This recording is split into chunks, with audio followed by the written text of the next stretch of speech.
देखिए एक चीज़ आपने महसूस किया होगा कि इन 11 सालों में एक के बाद एक जनता द्वारा नकारे जाने के बाद जो है वो डायनेस्टी के डिफीट के डॉक्यूमेंट का डिब्बा लेकर के घूमने लगे। परिवार तंत्र के प्रायोजित पराक्रमी पराजय के प्रमाण पत्र की पेटी लेकर के घूम रहे हैं और पूरे देश को ये बताने की कोशिश कर रहे हैं कि हम जो है वो जनता ने हमें नहीं हराया, बल्कि जो है वो हमें तो चुनाव आयोग ने हरा दिया है, हमें जो है वो चुनाव की मशीनरी ने हरा दिया है। तो इसका नतीजा ये हुआ कि ये जो है वो चुनाव के मैदान में जो है वो पराक्रम करने के बजाय जो है वो चुनाव मशीन के साथ, चुनाव की मशीनरी के साथ जो है पंगा लेने में लगे हुए हैं। और आजकल तो जो है वो पतंगबाजी का जो है वो माहौल चल रहा है, तो उसमें जो है वो पंगे का जो है वो मूड ठीक नहीं है किसी के लिए, किसी भी के राजनीतिक पार्टी के लिए। दूसरी चीज़ ये कि ये जो जिन पार्टियों को जो है वो रण बाखुरी करनी चाहिए, वो रण छोड़ बहादुरी के रिकॉर्ड में लगे हुए हैं। और इस तरह के लफाजी के लंपट लाबी जो है, उस तरह की लफाजी की लंपट लाबी जो है वो चुनाव में एक के बाद एक घोषित भी हो रही है, धाराशाही भी हो रही है। आज जो है वो देश में सुशासन, समावेशी सशक्तिकरण और सनातन का अमृतकाल चल रहा है। और सुशासन, समावेशी सशक्तिकरण और सनातन का ये अमृतकाल जो है, उसने जो है वो भारत को सुशासन, स्थायित्व और समावेशी सशक्तिकरण की शक्तिपीठ बना दिया है। और आज पूरा दुनिया जो है कि संकट और कंटक के दौर में भारत बिना रुके हुए, बिना थके हुए जो है वो जिस तरह से जो है वो उसकी सफलता का सफ़र आगे बढ़ रहा है, वो निश्चित तौर से जो सुशासन का, स्थायित्व का और सनातन का जो संकल्प है और उस संकल्प को सिद्धि में बदलने का जो उसकी जो सोच है नरेंद्र मोदी जी की, उसका नतीजा है कि आज जो है वो देश तमाम तरह के संकटों और कंटकों को पछाड़ करके मजबूती के साथ आगे बढ़ रहा है। बांग्लादेश की बात करें तो वहाँ पर अल्पसंख्यक हिंदुओं की लगातार हत्याएं हो। देखिए, बांग्लादेश को जिस तरह से कुछ कठमुल्लाओं ने वहाँ की पूरी व्यवस्था को जो है वो कैद कर लिया है, और जिस तरह से कठमुल्लाओं ने इस पूरी व्यवस्था को अपने कठमुल्लापन के कैद खाने में और कबाड़ खाने में कैद किया है, वो बांग्लादेश के हित में नहीं है।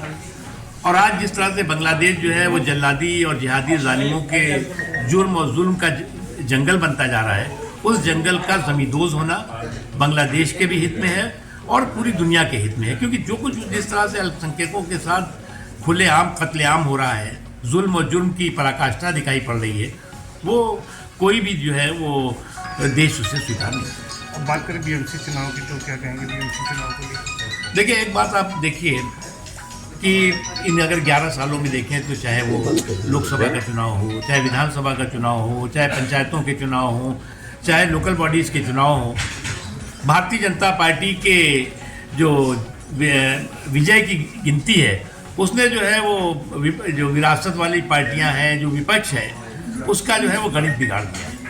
और इसीलिए जो है जब विजय की गिनती जो है वो दिन दूना रात चौगुना बढ़ती जा रही है, तो विरासत का गणित जो है वो गच्चा खाता जा रहा है, एक के बाद एक गच्चा खाता दिखाई पड़ रहा है। अच्छा, बात करें पश्चिम बंगाल की, तो अब जो है ममता बनर्जी के लिए क्या रहेगा?